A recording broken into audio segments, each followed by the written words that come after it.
In the fight to destroy ISIS, these elite Iraqi soldiers have been praised by the U.S. as helping to lead the charge. These are the men of what's called the Iraqi Emergency Response Division, the ERD. They're battlefield exploits captured in this combat video licensed by ABC News. They are against ISIS and they are very strong.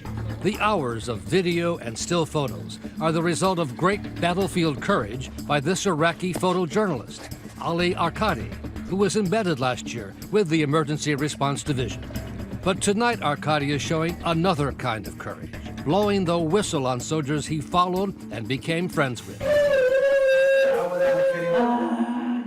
Revealing for the first time graphic scenes of torture and murder of civilians, some too horrific to be broadcast. It all raises the question of whether the U.S. is turning a blind eye. Was this happening all the time? It's happening all the time. Arkadi is an award-winning photojournalist whose work for the respected Agency 7 shows the human side of war. The victims, the orphans, the soldiers. My name is Ali Arkadi. I'm a photojournalist from Iraq.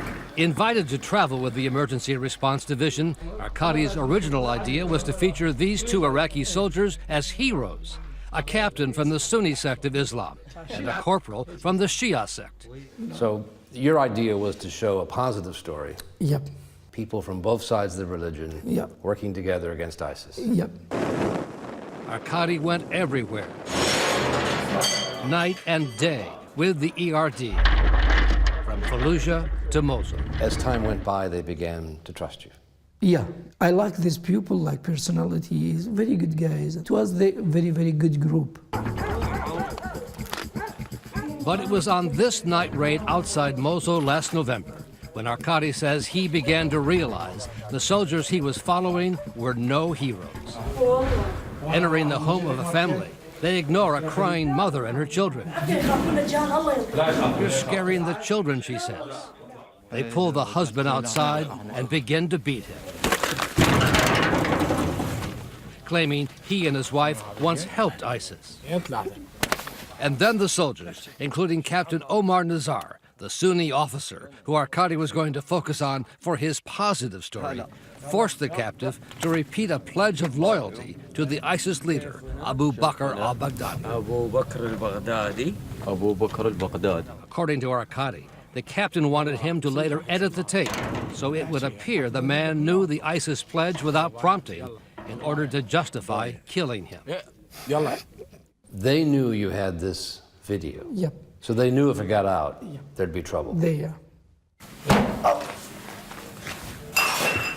And it got worse. The very next day, Arkadi and his camera were present when the unit methodically prepared to torture this man, a sheep herder, whose teenage sons were suspected of working for ISIS.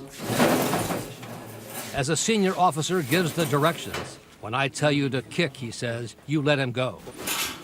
The soldiers close the curtains, but allow Arkadi to continue filming the ugly scene.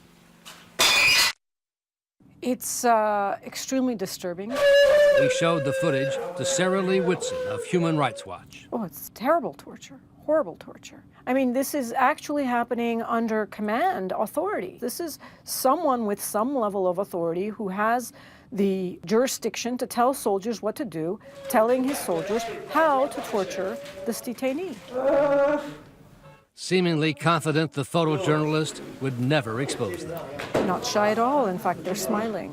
And frankly, there's not even a pretext here of torture in the name of obtaining intelligence. This is just torture for fun.